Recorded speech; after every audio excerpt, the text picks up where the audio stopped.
berdiri seperti patung. Patung dimusrikan, tapi sikap kita yang mematung, membiarkan kerusakan terhadap Indonesia, dia nggak ada sikap yang beriman. Nggak bisa. Kali ini para ulama Indonesia dibuat terharu oleh Kang Deddy Mulyadi, termasuk Ustadz Abdul Somad, Ustadz Hadi Hidayat dalam beberapa pidatonya juga mengagumi Kang Deddy Mulyadi, Gus Muwafi, kemudian Gus Miftah, dan ulama-ulama lainnya ternyata dibuat terharu oleh Kang Deddy Mulyadi. Kang Deddy Mulyadi benar-benar mengaji Al-Quran, tetapi mengaji Al-Qurannya secara tersirat.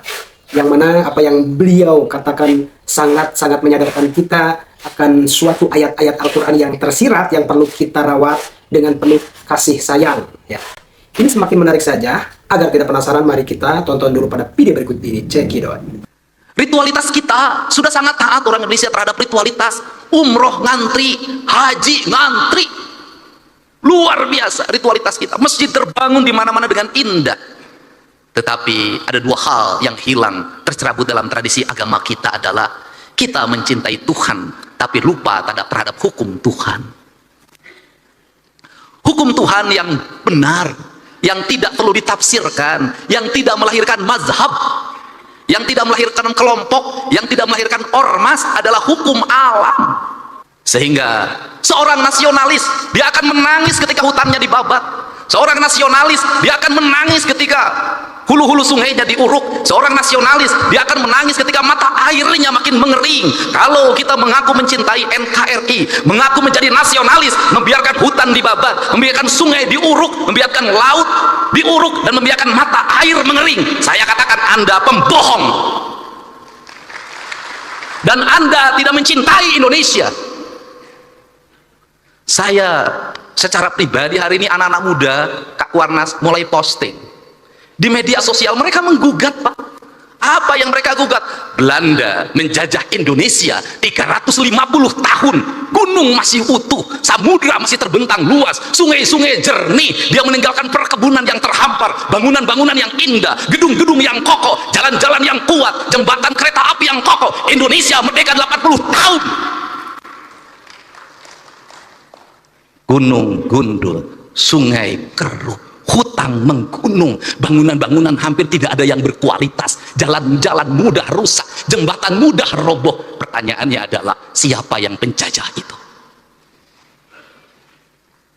Ini kesadaran mungkin tidak layak diomongin sama gubernur, tapi saya mewakili hati nurani saya yang selalu ingin saya ungkapkan dimanapun. Kenapa? Ini problem bangsa, Pak.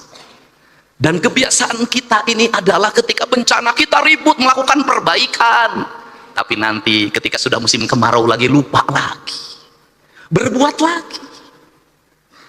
Kenapa saya ngomong begini? Saya punya hitungan ekonomi. Kita dapat dari pembabatan hutan berapa triliun, kita dapat dari pengambilan pasir berapa, dari pengambilan gunung berapa, tapi ketika bencana berapa puluh triliun, ratus triliun yang harus kita kerahkan, rugi. Bangun jalan di Jabar, baru bangun diinjek lagi sama Toronton yang tonasenya 40 ton, 30 ton, rugi, Pak. Dan semua orang diam, berdiri seperti patung. Patung dimusrikan, tapi sikap kita yang mematung, membiarkan kerusakan terhadap Indonesia, dianggap ada sikap yang beriman. Gak bisa. Sehingga inilah yang ingin saya bangun. Gerakan pendidikan kita harus menggerakkan anak-anak kita kembali pada titik dasarnya. Dia adalah manusia Indonesia yang mencintai tanahnya. Problem anak-anak kita hari ini apa? Dia tidak mengenal tanahnya. Kenapa tidak mengenal tanah? Sejak lahir kakinya tidak pernah menginjak bumi. Pakai sendal, di sepatu, tidak pernah berlari di pematang sawah, tidak pernah berenang di sungai, tidak pernah dia berlari menuju gunung. Dia menghabiskan waktu dalam setiap hari hanya dengan gadget. Dia mengenal ikan di gadget, dia mengenal padi di gadget, dan setelah itu negara lain mengintip kita, dia kemudian mengunci kita, otak kita, mengunci otak anak-anak kita. Standarnya sebegini, orang Indonesia umurnya segini. Kenapa? Mereka sudah punya rumusan. Kenapa? Bahan baku tempenya dari saya sudah tahu itu kualitasnya, dagingnya dari saya, semuanya dari saya sudah tahu isinya apa. Kamu umurnya sekian, nanti ada penyakitnya ini, dan ketika penyakitnya ini ahlinya dari saya, alat kesehatannya dari saya, teknologinya dari saya, kamu akan jadi bangsa dungu selamanya. Saya tahu yang begini, Pak. Setelah itu permainannya dari saya, filmnya dari saya, permainannya dari saya, gambar-gambarnya dari saya, semuanya dari saya. Kita menjadi bangsa penjual, penghamba. Kita kaya, tapi posisi kita menjadi DPRD, tapi kita kayak orang miskin. Mangga diambil dan kita menyembah pada yang mengambilnya. Ini prinsip. Gerakan kepramukaan harus seperti ini. Gerakan agama harus seperti ini, menjadi solidaritas kesadaran. Kenapa? Mumpung masih ada waktu, sebelum semuanya terlambat. Saya ngomong hari ini, pramuka itu kitri. Pertanyaan saya, siapa yang nanam kelapa hari ini? Tiap hari, itu dalam tradisi Sunda itu sebenarnya nggak boleh dawegan itu sakral aja, hanya untuk sesajen.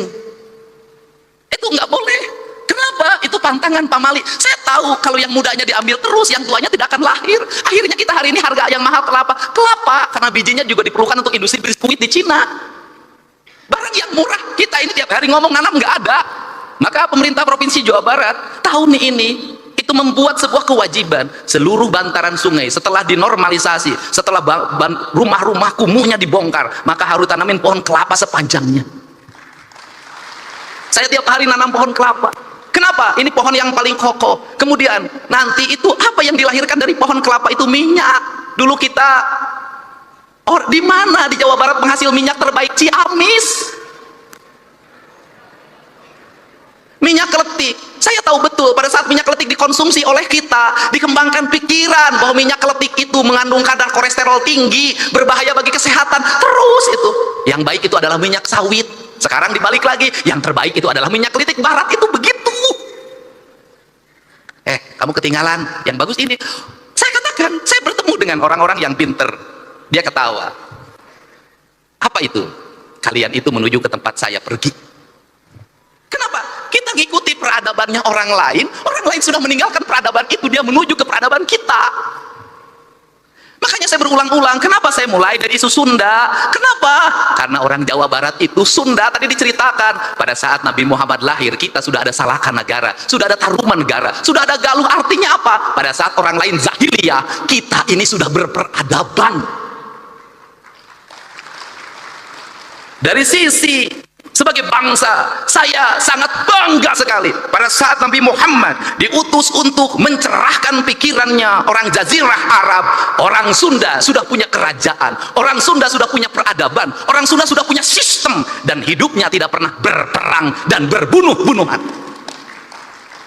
Sehingga kujang, jangan salah, kujang bukan alat perang, kujang adalah alat sistem pertanian. Bangsa Sunda tidak pernah berperang. Hidupnya menjunjung tinggi apa? Dedehan, welasan, asihan, nulung kanu butuh, nalang kanu susah, nganter kanu sieun, nyaangan kanu poekeun, saudara. Sehingga menjadi bangsa defensif. Kenapa menjadi bangsa defensif? Tanahnya sudah subur. Nggak usah, biasanya bangsa yang suka perang itu adalah bangsa yang di tanahnya kering. Dia mencari sumber energi, dia mencari sumber pertanian. Kita mah segala aya, makanya gaya hidupnya si Kabayan. Kenapa gaya hidup si Kabayan? Bari ngagerek ceurik nu bubuk menang lauk. Sederhana. Kenapa jadi begini hari ini? Karena hari ini di Jawa Baratnya sudah ada keragaman orang, dari Sumatera, dari Kalimantan, dari Jawa Tengah, dari Jawa Timur, semuanya hidup bersatu di sini. Maka sekarang kita berkompetisi, nggak bisa ngandelin lagi nagerek celi. Lamun nagerek celi mana? Celi terus kayak manajer benang ku batur alam. Makanya dirubah lagi oleh saya, harus kecekatan, tepat waktu, efektif. Dan saya contohkan di acara-acara provinsi, MC cuman pertama kesininya nggak usah. Kenapa? Menghambat waktu dan cermin orang bodoh. Kenapa cering orman bodoh? Itu jadi gubernur yang nggak ngerti apa-apa. Diukwe ditita, maju ke depan pidato aja disuruh. Yang terhormat Bapak Guru kami, persilahkan maju, kudu persilahkan, ambil kesempatan, jangan nunggu dipersilahkan. Nggak boleh lah. Efektif satu hari sekian acara. Kenapa? Saya ingin mengefektifkan ini. Kenapa? Karena keuangan saya efektifkan, waktu saya efektifkan, kinerja. Ini saya kasih tahu ke teman-teman DPR. Ini aja yang menarik di Pemda Jabar. Pada saat pegawainya full kerja, kinerjanya lemah. Pada saat pegawainya setengahnya yang kerja, setengahnya di rumah, kinerjanya malah lebih bagus. Kenapa itu dilakukan? Duitnya kan kita berkurang 2,458 triliun. Saya harus ngirit listrik, saya harus ngirit air, dan kemudian jalan nggak usah macet kalau pagi-pagi. Akhirnya pegawainya setengahnya sekarang WFH di rumah aja. Kemudian lebih produktif saya lihat, dan mereka pendapatannya lebih baik. Kenapa? Tiap hari nggak usah jajan di kantin, nggak usah ngongkos mobil. Tapi kan ini kerjanya, ini alam sudah beda, bukan alam lagi berkumpul hari ini. Hari ini adalah alam berproduksi. Produksi hari ini nggak usah lagi panas-panasan, bisa jadi sambil tiduran. Memang dunianya sudah dunia digital. Ini birokrasi modern. Tetapi kalau untuk pendidikan dasar nggak boleh, nggak boleh. Kenapa? Yang dibentuk adalah karakter manusia, bukan mesin. Kalau SPJ bisa dibuat di rumah, klik kirim. Tapi pembentukan karakter nih yang Sukmaya harus belajar baca, nggak bisa. Yang diurus adalah hati, bukan mesin. Yang diurus bukan angka-angka, tapi manusia. Jadi saya tidak setuju anak SD menggunakan HP, anak SMP menggunakan HP. Kenapa? Pembentukan karakter dasar. Mereka harus tahu cara minum, mereka tahu cara makan, mereka harus bisa berlari, mereka harus bisa berjalan, mereka harus bisa bernyanyi, mereka harus bisa baca sastra, mereka harus bisa main musik, mereka harus bisa berinteraksi sosial. Kerakyatan yang dipimpin oleh hikmah kebijaksanaan dalam permusyawaratan perwakilan. Ya harus manusia. Pada akhirnya, yang dunia digital juga ada waktunya bertemu. Kenapa? Karena rindu tak pernah tertahan. Nanti ada kangennya, pegawai-pegawai Pemda kangen berkumpul sebulan sekali bertemu. Kenapa? Karena rindu itu tak bisa hanya dengan video call, tidak hanya dengan chat. Pada akhirnya kita adalah manusia nyata, bukan manusia maya. Nah, kerangka ini harus dibangun sehingga apa? Ini tantangan buat MUI. Kalau selama ini selalu dikatakan dosa besar itu berzina, ya, judi, ya. Tapi menurut saya hari ini harus ada yang ditingkatkan. Dosa yang paling besar itu adalah merusak alam. Paling besar. Yang berzina hukumnya dirinya dan istrinya dan keluarganya. Tapi membabat hutan di Ciwidey, membabat hutan di Pangalengan, banjir lumpur, triliunan uang dikeluarkan menormalisasi Citarum, pada akhirnya tidak bermakna karena lumpur gunung masuk Citarum dan meluap. Berapa penderitaan yang dialami oleh banyak orang. Dan sebaik-baiknya manusia adalah yang bermanfaat bagi orang lain, dan seburuk-buruknya manusia adalah yang melakukan kerusakan di muka bumi. Kenapa? Karena kerusakan alam memperpendek umur bumi, bukan hanya umur dirinya tapi umur bumi, mempercepat proses kiamat. Dan sekarang kiamat mungkin terjadi karena teman saya namanya Ahmad sudah punya cucu. Dia dipanggil kiamat sekarang. Ini para bupati hadir, terima kasih. Ini penting, Pak. Jadi, apa concern kita, agama kita hari ini? Saya kemarin ketemu dengan ketua Persis, ketua Muhammadiyah, ketua NU. Saya bilang, fikih yang paling kuat hari ini adalah fikih lingkungan. Kenapa? Malu, Pak. Anak-anak muda sekarang tuh tidak seperti kita. Kita masih jaga-jaga kalau ngomong. Anak muda sekarang tuh berani posting, Mbak, dan berani mencaci maki orang tuanya. Dia ngomong begini, kan kita malu kalau digituin. Orang Indonesia ini paling banyak berdoa, tapi orang Indonesia itu paling banyak bencana. Kan malu digituin.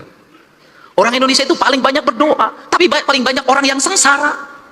Orang Indonesia itu paling banyak berdoa, tapi buang sampahnya di sungai, buang sampahnya di mana saja. Membabat pohon itu bukan hanya 1 meter, tapi ribuan kubik, jutaan kubik, menimbulkan kesengsaraan, dan itu dibiarkan. Padahal tiap hari kita berdoa pada Allah, kita ingin dijauhkan dari bencana.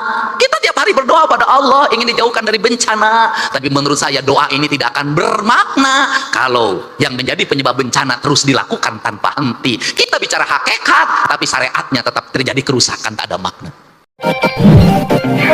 Terima kasih sudah menonton. Jangan lupa like, subscribe, dan tekan tombol lonceng